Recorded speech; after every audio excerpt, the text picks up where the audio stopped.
오늘은 질문으로 시작을 하겠습니다. 이렇게 복되기를 원하십니까? 목회자를 닮아서 거짓말을 참 잘하시네요. 우리는 복되기를 원하지 않습니다. 그럼 뭘 원할까요? 마음대로 하기를 원하죠. 내 마음대로 하기를 원하죠. 우리가 행복하지 않은 이유는 우리는 행복을 거부하기 때문이죠. 우리는 다 행복을 거부해요. 어떻게 거부해요? 내가 돈 많이 벌면 그때는 행복하리라. 남편이 아내가 이렇게 되면 그때는 행복하리라. 애들이 이렇게 되면은 그때는 행복하리라. 내 욕망하는 것이 채워지면 행복하리라고 해요. 근데 그 욕망이 채워질 때 또 뭐를 해요?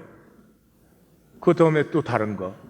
우리가 행복을 거절하고 있는 걸 아셔야 됩니다. 지금 바로 이 순간에 이 지구상에는 수억 명의 사람이 이런 절명적인 생각을 하고 있습니다. 이 병만 나을 수 있다면, 또는 내 아이의 병을, 저 아이의 병만 낫는다면 나는 바라는 것이 아무것도 없어. 우리는 그럴 병이 없잖아요. 근데 행복하지 않아요.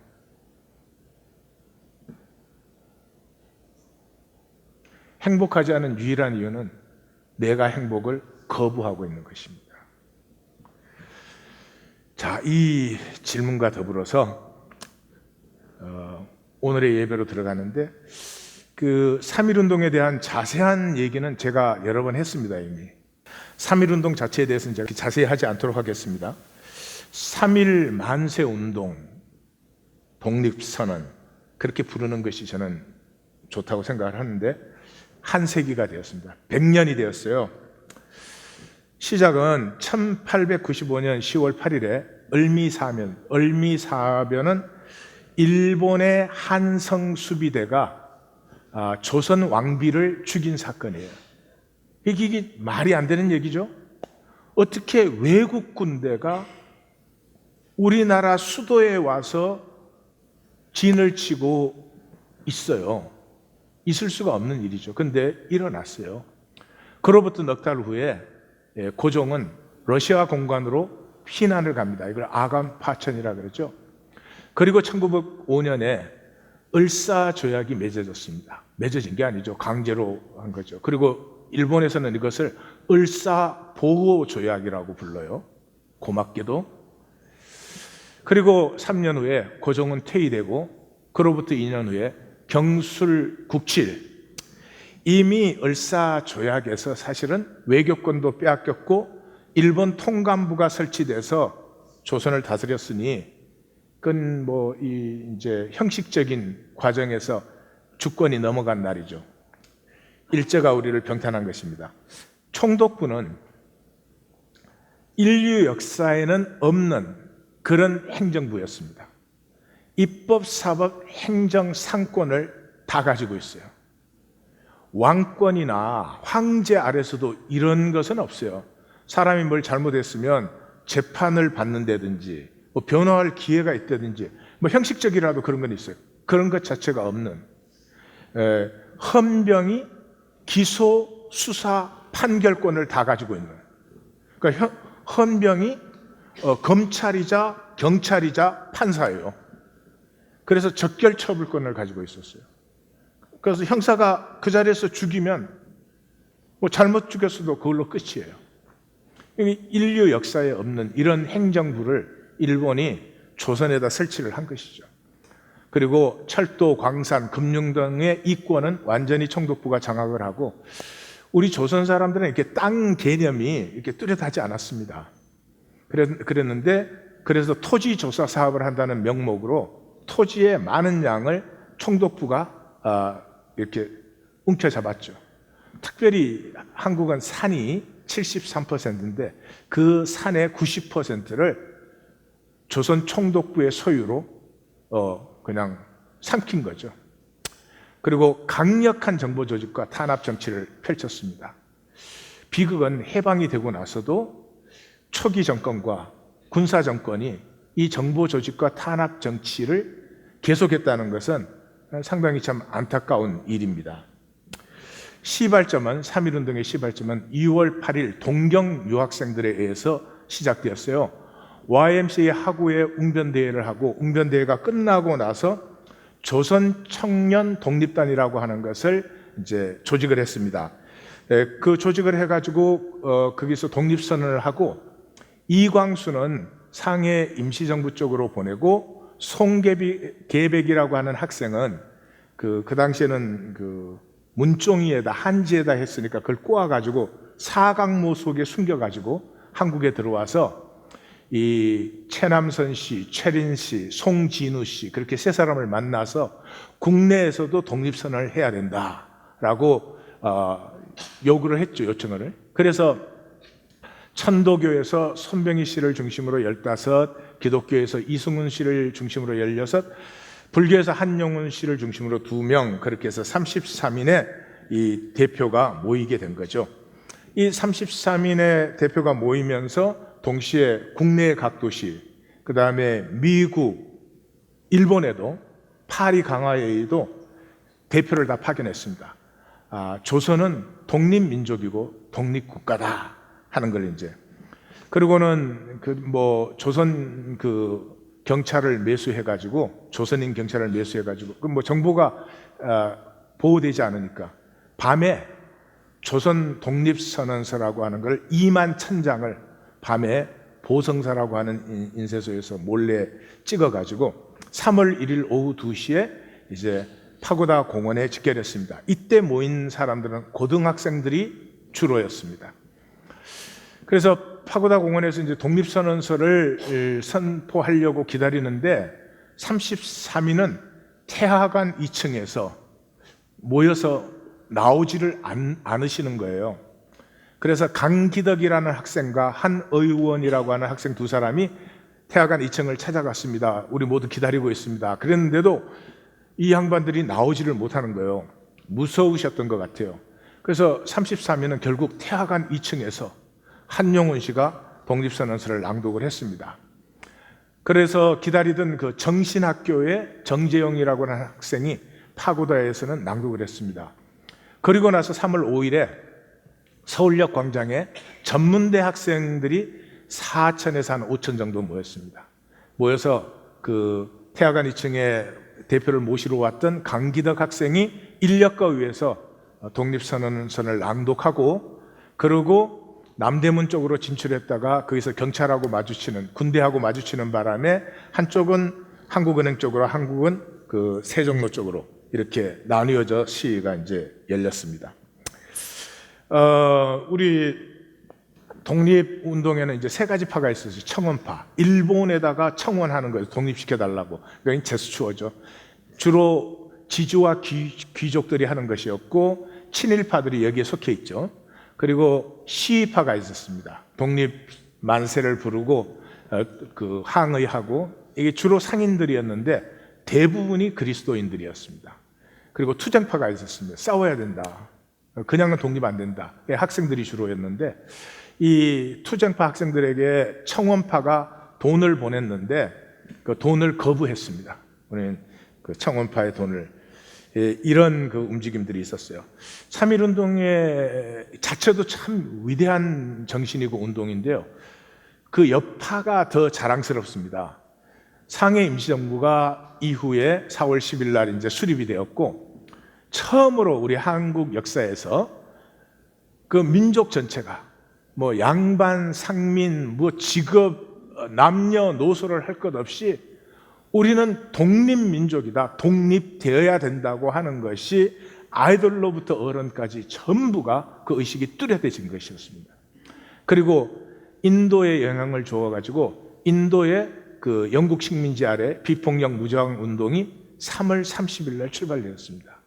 네루는 그 자기 딸에게 보낸 편지에서 코리아의 내 나이 또래의 소녀들이 이렇게 민족의 독립과 정신을 이렇게 그 선포하는 것을 보면은 너희도 가슴이 달라질 것이다. 뭐 타고르는 시는 잘 아시죠? 그 뭐 아시아의 한강기에 빛나던 촛불, 다시 한번 그 촛불이 밝혀지는 날 너는 동방의 빛이 되리라. 이렇게 했고, 그 다음에 중국에 이 3.1운동의 자극을 받아서 중국 오사 학생운동이 일어났죠. 중국은 그 점에서는 항상 우리를 잘 따라오는 것 같아요. 20세기 들어와서도 6월 항쟁이 있고 나서 중국의 천안문 사태가 일어났죠. 그래서 중국이 항상 그런 면에 민주화에 대해서는 우리를 좀 따라오는 것 같아요. 자, 3.1운동부터 시작해서 국내에서는 2년간 1524의 만세 사건들이 일어났습니다. 독립을 선언하는. 이때 수많은 사람이 죽고 사상자가 되고 감옥에 갇히고 학교, 가옥, 교회, 수많은 교회들이 불탔습니다. 그 중에 대표적인 게 제암리 사건이죠. 제암리 교회는 성도들이 전부 3.1 독립 만세 사건에 참여를 했습니다. 그래서 일본 경찰이 군대랑 바깥의 문을 잠근 채로 그 교회를 불질러서 모두가 그 안에서 타 죽었죠. 이 3.1운동 때문에 식민지 정책도 전환을 맞습니다. 조선 총독부가 일본 정부에 올린 그 보고서를 보면 조선족은 야만족과 달라서 독서에 능하기 때문에 글을 숭상하는 민족이기 때문에 탄압 정치는 부작용이 더 많이 생긴다. 그래서 이제 문화정치로 돌립니다. 문화정치로 돌린다는 게 헌병제도를 없애고 경찰제도를 들이고 수는 3배로 늘렸어요. 그리고 조선인을 경찰로 많이 고용했습니다. 일본어를 국어로 만들고 일선동조사상, 일본과 조선은 하나다, 뭐 이런 사상을 가르치기 시작하고, 무엇보다 역사를 식민지 사관으로 만들어서 한국 사람들에게 가르치기 시작했습니다. 그래서 사실은 이 한국의 참 비극 중에 하나가 한국 역사를 우리가 정리하기 전에 일본이 먼저 정리를 했어요. 동경제대 국사과 그 일본 역사죠. 그 안에 조선사가 이게 파트로 들어가가지고 조선은 일본의 한 부분이다 이거죠. 그렇게 해서 1892년에 조선사를 출발을 했습니다. 할 말은 많은데 어쨌든 뭐 상한선을 일단 낮췄어요. 왜냐 그러면 자기네 천조 대신이 일본을 창설한 게 BC 7세기인데 우리 한국은 BC 2333년으로 가잖아요. 그러니까 당군은 다 신화다. 그거는 역사가 아니고 실제가 아니다. 뭐 이렇게 해서 상한선을 낮췄죠. 우리 상한선이 자기네들보다 낮아야 되니까. 그리고 뭐 이제 타율성을 너네 게 없지 않느냐. 불교는 인도에서 배운 거고 유교는 중국에서 배운 거고 그 다음에 역사를 봐라. 위만 조선으로 시작돼 가지고 한사군으로 해서 늘 중국의 식민지, 중국의 4대 사상을 가지고 살지 않았느냐. 그 바람에 너희들이 이렇게 정체가 되었다. 그러므로 이제는 일본이 너희를 도와서 너희가 이제 발전을 제대로 해야 된다. 구다라는 그 역사학자가 있었는데 한국은 일본의 후지하라 시대는 일본 역사의 제일 태부한 아주 부끄러워하는 시대인데 10세기에서 11세기 사이인데 이 조선이 지금 그런 상태에 있다. 뭐 이런 얘기를 했어요. 어쨌든 이 3.1운동은 제가 생각할 때 가장 중요한 의미는 모든 구분을 넘어서 이 우리 역사의 처음으로 양반, 상민, 직업, 남녀노소 할 것 없이 모두가 한 뜻으로 하나가 되어서 일어섰던 사건, 심지어 친일파조차도 이것을 부인할 수 없었던 우리 역사에 참 고맙고 빛나는 시간이었다.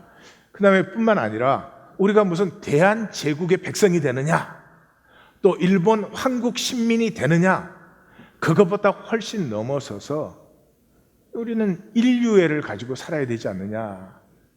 인류 전체가 한 가족 아니냐. 누가 누구를 착취하고 누가 누구를 다스리고 이런 것은 자연스럽지 못하다. 이런 이 선언은 참 우리 역사의 어떤 정신적인 분수령을 이루고 있습니다. 3.1 운동은 자랑스럽고 이거 한없이 말할 수 있습니다. 그러나 지금 우리에게 필요한 것은 이 3.1 운동의 다른 면입니다. 왜 외국 군대가 세상에 우리 궁궐 앞에 와서 주둔을 하고 있는 그런 일이 일어나느냐? 조선 말의 이 부패. 백범일지를 읽어보시면은 시작이 뭘로 됩니까? 과거 보러 가는 걸로 시작이 돼요. 근데 그놈의 과거가 뭐 다른 사람이 와서 써주는 거, 양반 자제 하나 오는데 뭐 하인을 뭐 몇 명씩 데리고 들어와서 있는 거. 그래 뭐 어떤 거는 과거 그 장에 아예 나오지도 않고 다른 사람이 답을 써서 급제를 하는 등 그런 모습을 이제 보고 자기가 그 공직 생활에 나가는 걸 김구 선생님이 포기하시죠. 어쨌든 이 정말 망국적 부패였죠. 그때 그런 것을 그 당시 사회상을 이렇게 읽게 되면은 이 나라는 망해야 돼. 이 나라가 안 망하면 이건 악이야. 백성들은 돌볼 줄을 모르고 그저 힘싸움, 누가 권력을 지느냐. 다른 나라가 우리를 삼키는데도 거짓거리들 하고 있었어요. 조선이 출발할 때 양반의 그 퍼센테이지가 9.2%였어요. 그런데 을미사변 일어나기 50년 전에 양반이 70.3%예요.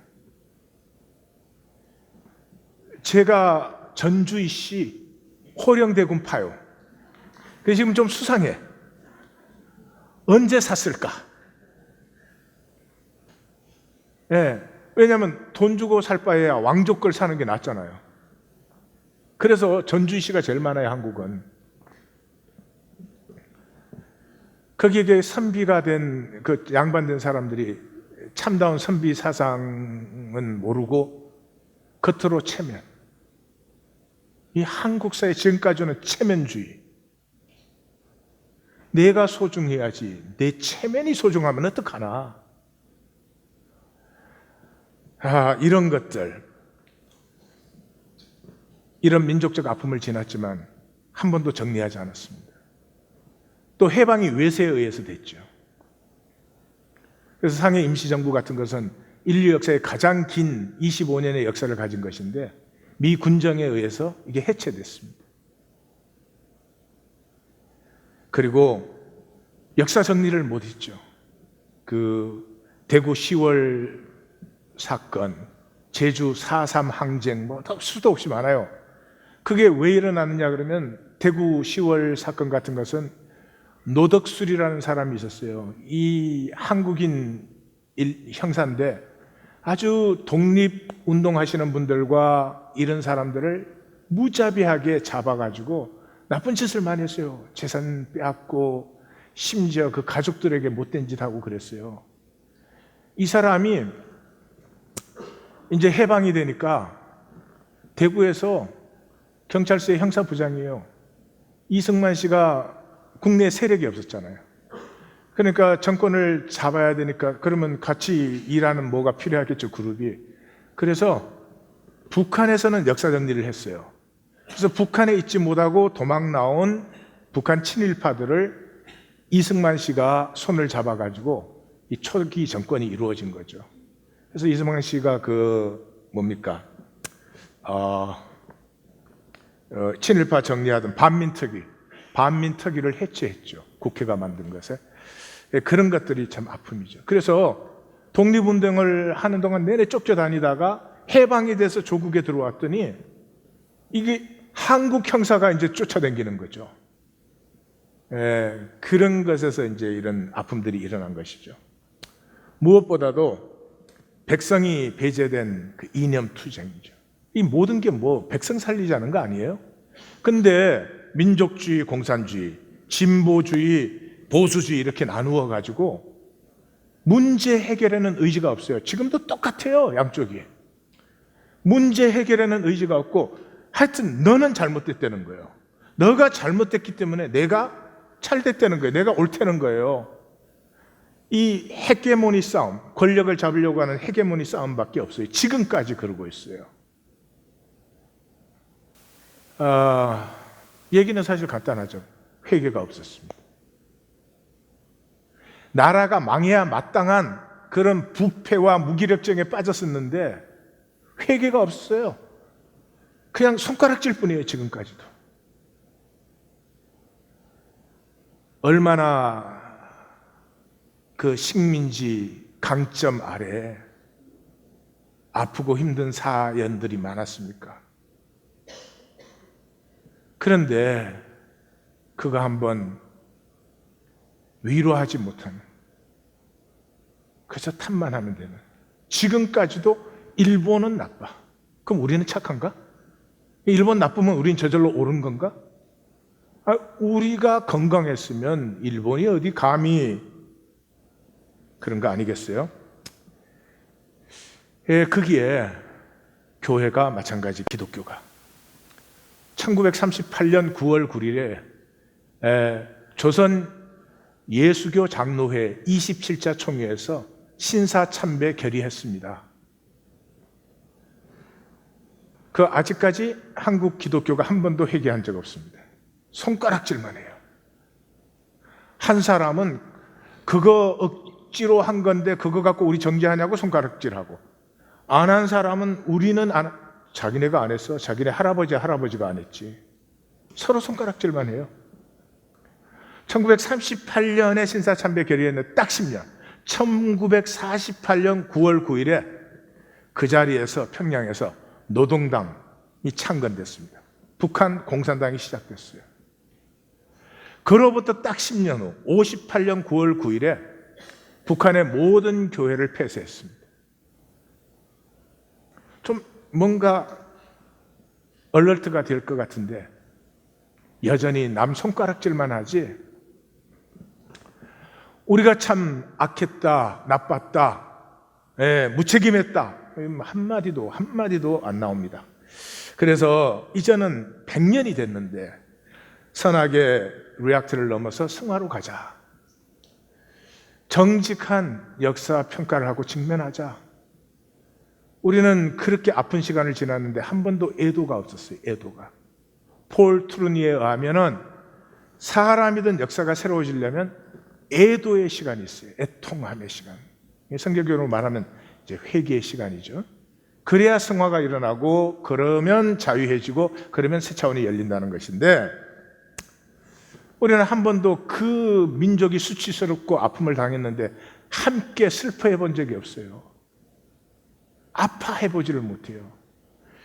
이스라엘의 위대함은 거기에 있는 것 같아요. 70년의 포로 생활과 430년의 식민지, 이 500년의 아픔 속에서 자기들이 가지고 있는 신앙을 인류의 보편적 신앙으로 승화시켰습니다. 우리도 4352년 동안에 944번의 침략을 당한 사람들이에요. 왜 이것을 인류의 보편적인 사상으로 승화시키지 못하고 지금도 남북 분단 논리에 사로잡혀서 북한은 그거 이용해서 독재, 남한도 뭐 별로 다를 건 없는 것 같아요. 예?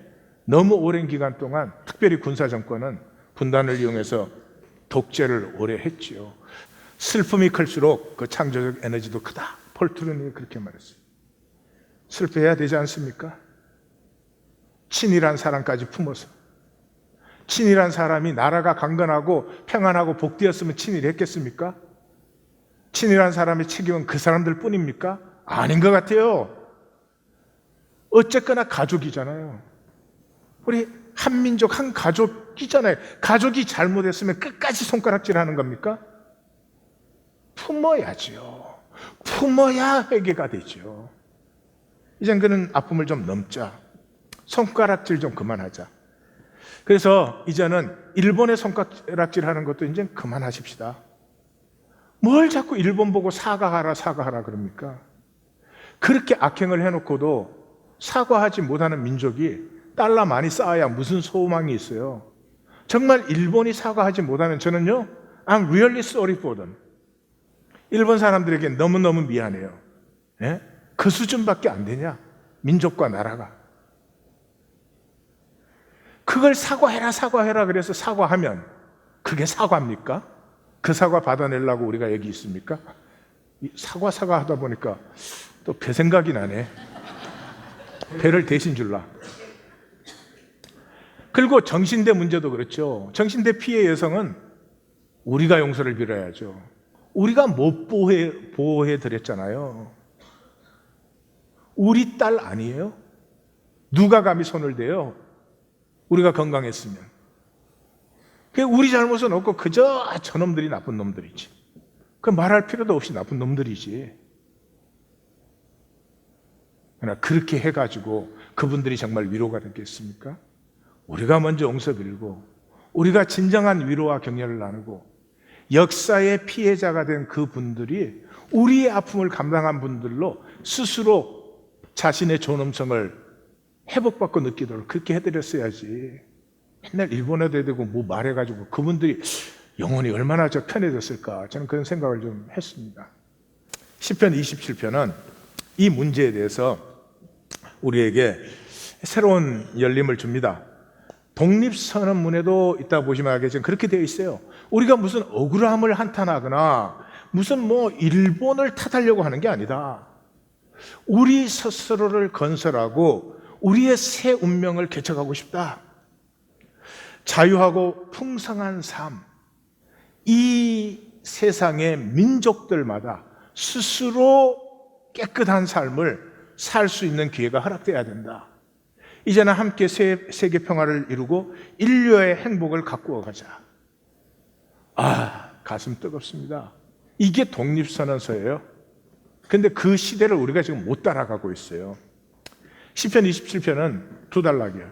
1절에서 6절 첫 단락은 나는 하나님을 신뢰한다는 거예요. 하나님을 신뢰한다. 그 하나님을 신뢰한다는 말이 무슨 말이냐? 하나님을 알고 나의 자세를 알고 내가 무엇을 바라야 될지를 안다는 거예요. 그래서 하나님은 나의 빛이고 구원이시고 보장이시고 능력이에요. 그러므로 내가 사람을 두려워하지 않아요. 사람을 두려워하지 않는다는 말은 우리가 살고 있는 세계는 뭐 대단한 것 같죠? 이게 사람이 만든 세계예요. 에고의 게임이에요. 그 에고의 게임은 그냥 그거야. 니보다 내가 잘나야 돼. 잘나지 않으면 무시하니까. 사람을 두려워하지 않는다는 것은 그런 나의 조건이나 상황을 내가 두려워하지 않는다. 나는 그것보다 훨씬 중요한 나됨을 사는 사람이다. 그것을 어떻게 사느냐? 여호와의 전에 함께 모여서 예배할 때. 이게 무슨 말인지 아십니까? 하나님 앞에 함께 나왔을 때. 그래서 여기 27편은 여호와의 전, 여호와의 집, 여호와의 성전, 여호와의 초막, 여호와의 장막. 이 석절 안에 그런 게 계속 나오는 거죠. 그래서 하나님 앞에 이렇게 함께 나와 있을 때, 그리고 거기서 여호와의 아름다움을 바라볼 때 굉장히 중요한 두 가지가 일어나요. 제일 첫 번째, 지난주에 말씀드린 대극의 법칙, 이 에고의 거짓에서 자유하게 돼요. 우리는 다 잘 살아야 돼요. 그런데 잘 살아야 되는데 잘 못 살아야 되게. 왜냐, 그럼 잘 살아야 돼, 이게 못 살면 안 돼, 이걸 동시에 끌어당기니까. 이 마음이 갈라져 버린 메린나우, 이것을 우리의 에고는 넘어설 수가 없어요. 근데 그걸 넘어설 때가 언제나 그럴 때가 사모할 때예요. 사람끼리도 마찬가지. 연애할 때는 꿈만 보여, 좋은 점만 보여. 결혼하면 이상해. 에고가 또 작성을 해요. 하나님의 아름다움을 사모하면서부터요, 내가 복된 게 당연해요. 하나님이 나를 얼마나 사랑하시는데, 그 하나님만을 나는 바라는데, 나는 부족하고 연약하고 제대로 잘 못 믿음에도 불구하고 그 하나님의 신실하심, 헤세드만을 나는 바라는데, 그 아버지의 마음이 어떻겠어요? 내가 잘 되는 게 당연하고 못 되면 어떡하나, 이 마귀의 거짓이 쓰러지는 거죠. 두 번째로는 그게 그냥 나 혼자가 아니라 그 하나님 앞에서는 서로가 통하기 시작해요. 얘는 잘났냐 못났냐, 뭐 부자냐 가난하냐, 뭐 성공했냐 출세했냐 실패했냐, 이런 것으로 그 현상 세계 속에서 갈라졌던 것들이 쓰러지고 가슴과 가슴, 그냥 나로, 너는 너로, 그래서 통함이 이루어지죠. 그래서 여호와의 전에서 예배, 여호와의 아름다움을 사모, 여기에서 모든 저주가 물러가고 모든 복이 회복되는 것입니다. 네. 자, 그래서 두 번째 단락은 7절에서 14절은 이제 여기는 이제 그렇게 내가 하나님을 신뢰하지만 실제 삶에서는 흔들리죠. 현상 세계 속에서는. 예? 그래서 여기서는 이렇게 해요. 시편 기자가 말을 하고 그 말에 또 자기 보조를 갖다 붙이고 말을 하고 갖다 붙이고 말을 하고 갖다 붙이고 이렇게 자기를 다짐하는 거예요. 응답해 주세요. 찾으라 그래서 얼굴을 찾으라 그래서 제가 찾고 있습니다. 나를 떠나지 마십시오. 내가 주의 종입니다. 주의 길로 인도해 주십시오. 세상의 위증과 음해 속에 거짓으로 증거하고 악을 통하는 자들 속에 있지만 내가 주의 길을 지킬 수 있도록 붙들어 주세요. 왜? 그리고 자기에게 다짐하죠. 나는 산자의 땅에서 이 역사에 이루어지는 하나님의 통치가 임하는 것을 저는 믿어요. 하나님의 약속이 이루어지는 것을 믿어요. 그래서 자기 영혼을 향해서 그러죠. 너는 여호와를 기다려라. 강하고 담대하여 여호와를 기다려라. 이 얼마나 하나님이 창조하신 자기의 생명을 하나님의 약속과 복된 길로 피어나고 싶은 이 시인의 열망이 느껴지는 거죠. 정리를 하겠어요. 27편을. 27편의 첫 번째는 여호와를 신뢰한다는 건 사람을 두려워하지 않는다. 단순히 사람이 아니라 이 사람이 만든 게임, 세계 속에서 내가 어떤 대접을 받느냐, 그걸 뭘 두려워할 게 아니죠. 사도 바울은 바로 이걸 그렇게 얘기하죠. 우리가 이 땅에 사는 것은 혈과 육, 사람들 사이에서 뭐 되느냐가 아니라 이 어둠의 세상 주관자들, 하늘에 있는 이 속이는 우리의 생명을 속여서 생명을 누리지 못하게 하고 헛된 껍질, 나뭇잎 치마를 만들게 하는 이 거짓과의 싸움 속에 있다. 예, 그런 거죠. 바로 그 말씀입니다. 그래서 이 사람을 두려워하지 않으면 그때로부터 사람에게 보이려고 사는 삶에서 보이지 않는 나가 소중합니다. 사람이 어떻게 보아도 내 속에 보이지 않는 나의 나됨을 가꾸는 사람이 된다. 그러면 복은 절로 자라나고 따라온다. 복은 쫓아다니는 게 아닙니다. 쫓아다니면 쫓겨갑니다. 따라오게 하셔야 되죠. 그것은 내가 하나님의 형상인데 당연한 얘기 아니겠어요? 그래서 그게 거짓과 악의 세상에서 여호와의 아름다움을 사모한다, 그런 말 제가 다 설명했죠. 이 여호와의 아름다움을 사모하면서부터 그냥 내가 하나님 안에서 복되고 아름다워지는 것이 당연하기 때문에 이 마귀가 속인 에고의 대극의 법칙이 쓰러지죠. 그때부터 양다리 거짓에서 자유해져요. 그래서 여호와를 기다리고 이 세상 속에서도 주의 길로 나를 인도해 주십시오, 행하기를 원합니다 하는 그 말은 이런 말이에요. 개인이 됐든 가정이 됐든 집단이 됐든 에고의 중심이 있어요. 이 에고가 센 사람이 있어요. 에고가 세다는 말은 꼭 성격이 세다 그런 말은 아니에요. 성격은 맨날 울어. 그런데도 에고가 센 사람이 있고, 소리는 빵빵 질러대면서 에고는 별로 못 쓴 사람이 있고 그래요. 그래서 뭐 싫든 좋든 자기 삶이든 자기 가정이든 그 에고 센 사람에게 끌려갈 수밖에 없어. 부부끼리 앉은 사람 쳐다보지 마 지금. 싸움 나면 책임질 수 없어. 에고가 센 사람이 나쁜 사람이냐? 그건 아니에요. 그 사람의 역할이에요.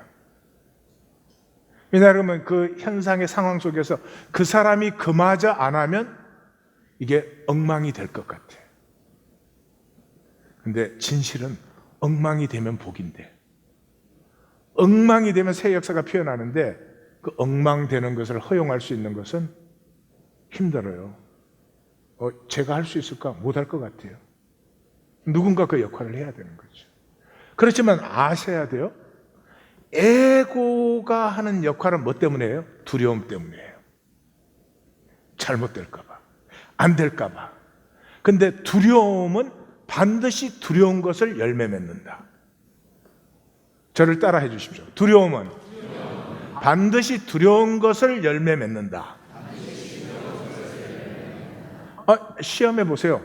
그냥 생각 없이 걸어가면 잘 걸어가. 근데 계속 넘어질라 생각하면서 걸어보세요. 아마 뭔가 좀 생길걸? 예. 근데 두려워하는 것이 열매를 맺어요.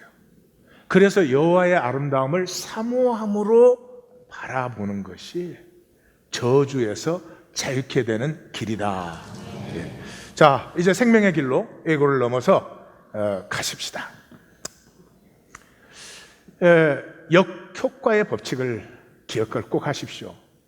지난주에는 제가 대극의 법칙 그랬는데 같은 내용이에요.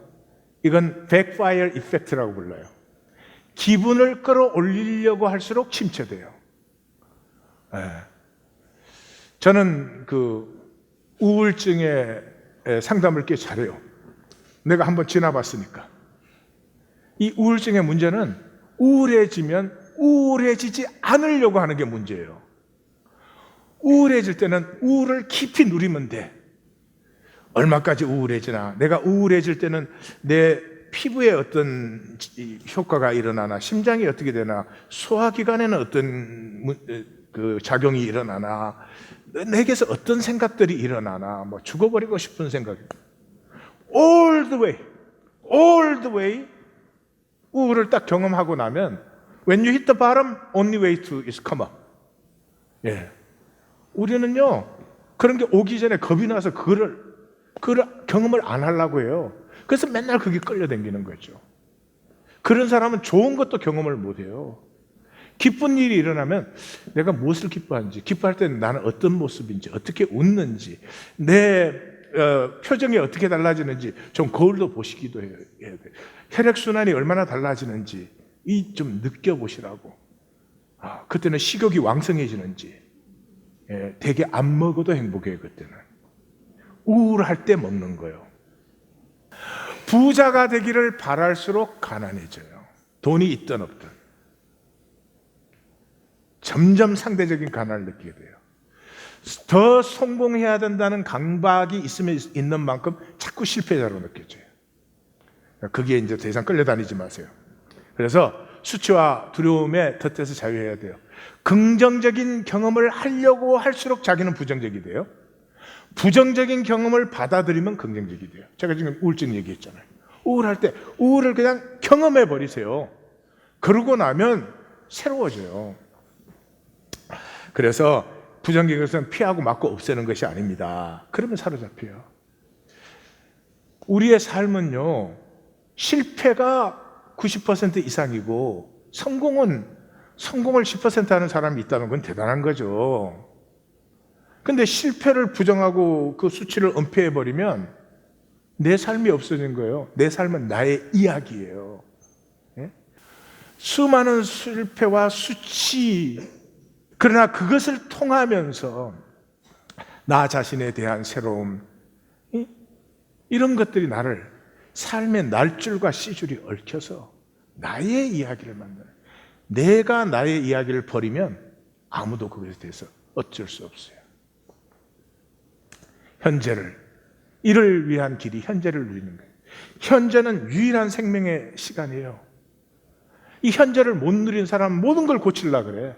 자기도 고치려고 그러고 남도 고쳐야 되고.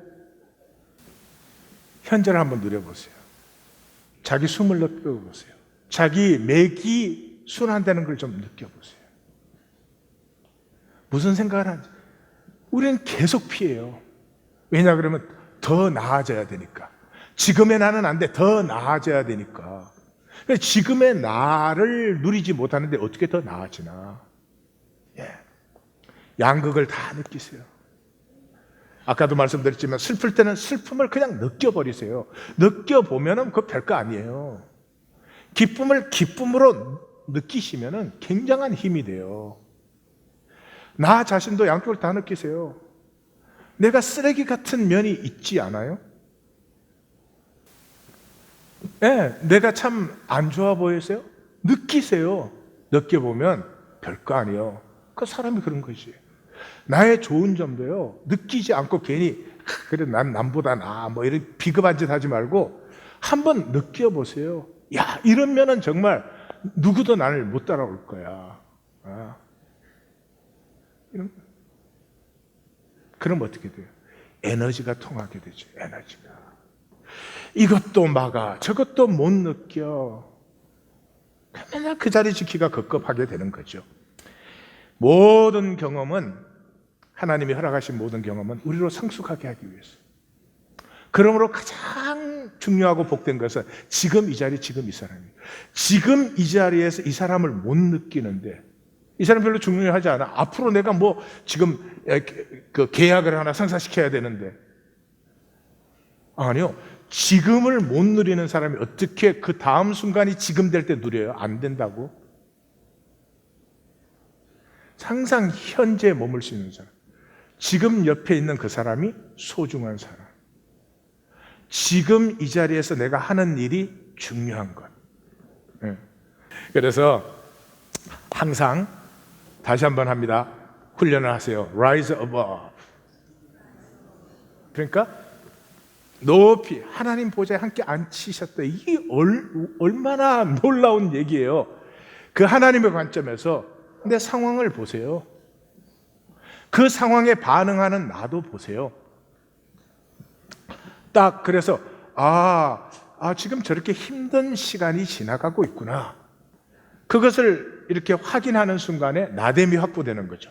Recognize 하는 순간에 나는 상황이 아니고 나는 상황과 분리된다. 그 다음에 name it. 내가 힘들어하는구나.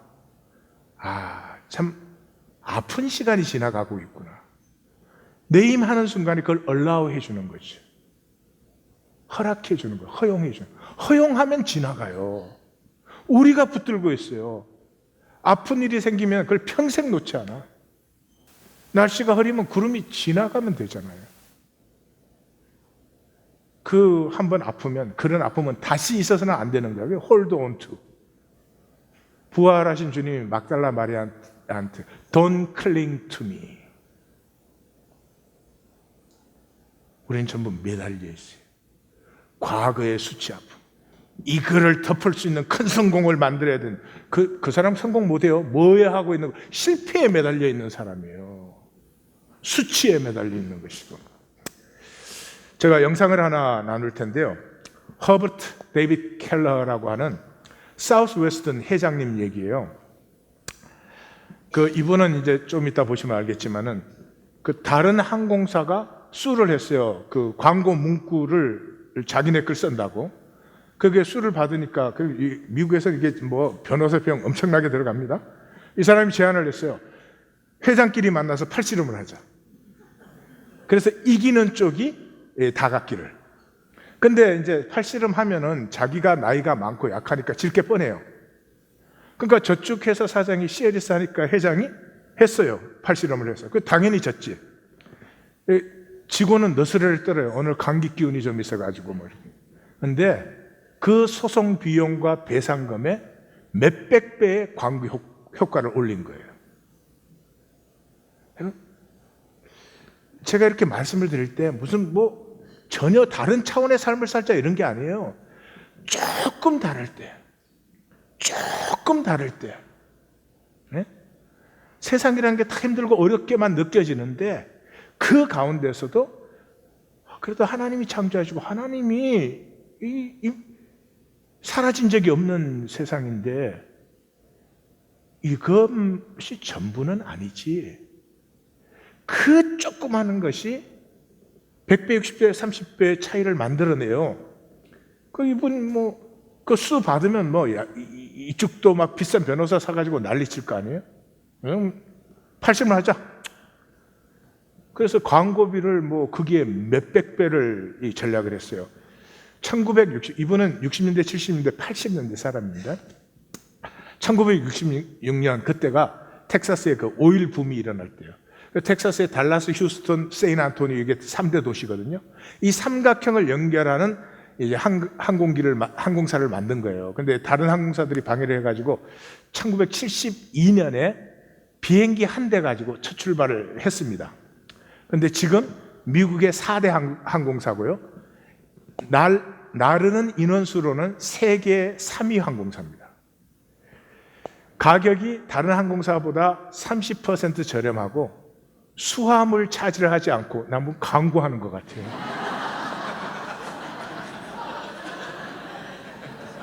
뭐 좀 얻어먹는 게 있나 봐.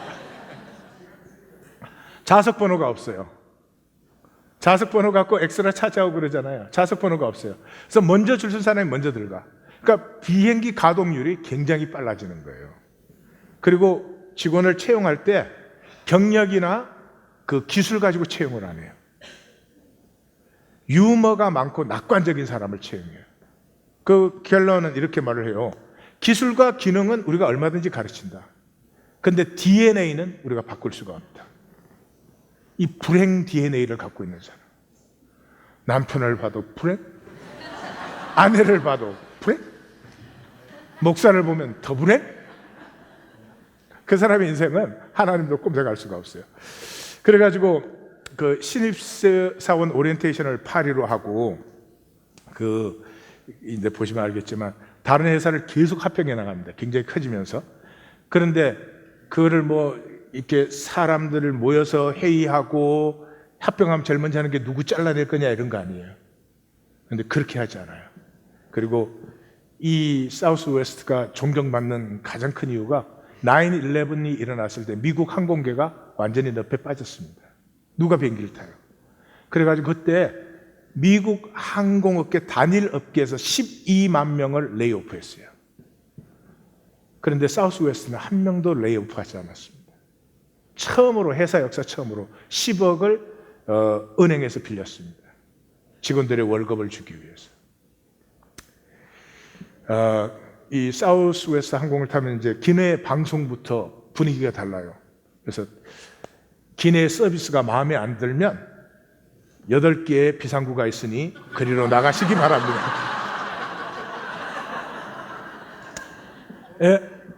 허변하실 분들은 날개 위에서 해 주십시오. 거기는 바람과 함께 사라지는 곳입니다. 이게 뭐 시트벨트 하는 그 안전 방송 있잖아요. 그걸 흑인 직원이 랩으로 했어요. 랩. 그래서 그 연방 항공국에 의해서 제소가 됐어요. 연방 항공국에 이제 제소를 받아가지고 너무 방송을 장난스럽게 해서 저는 안전에 오히려 위험이 됐다 그러는데 그 연방 항공국의 회장이 그 직원을 변호하기 위해서 직접 나갔어요. 나가서 그랬어요. 비행기 안에 안전 방송 듣는 사람들 봤냐? 아무도 안 듣는다. 근데 우리 직원이 재밌게 하니까 다 들었잖냐? 그래서 연방 항공국이 그걸 고소를 취하했어요. 그리고 한 번은 LA에 내리는데 착륙할 때 좀 실수가 있어서 좀 강하게 충격이 있었어요. 그 기장이 바로 방송에 나왔어요. 여러분은 지금 잠깐 충격을 느끼셨을 것입니다. 이것은 항공사의 잘못도 직원의 잘못도 조종자의 잘못도 아니고 아스팔트의 잘못입니다. 아스팔트가 너무 딱딱하기 때문입니다. 그래 사람들이 놀랐지만 다 웃었죠. 그 직원들하고 농담하고 장난치고 그런 걸 좋아하고 친구가 되어주고 이 땡스기빙 이런 때는 아무도 일을 하려고 하지 않아요. 그러니까 숫자가 줄어들 수밖에 없으니까 이 회장이 작업복 입고 나와서 땡스기빙 때만 아니라 연휴 있고 이러면은 나와서 수화물 옮기고 이런 일을 직접 해요. 그래서 이제 영상에서 보시면 알지만 1994년에 직원들이 6만 불을 모아서 내셔널 광고를 해드렸어요. 회장님 감사합니다. 우리를 인간 취급해 주셔서. 영상을 보시겠습니다.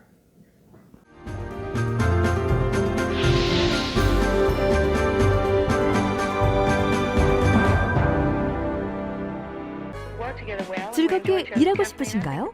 그럼 사우스웨스트 항공사로 오십시오. 있는 그대로의 모습으로 일하고 약간의 반항도 허용되며 누구나 존중과 배려를 받는 것.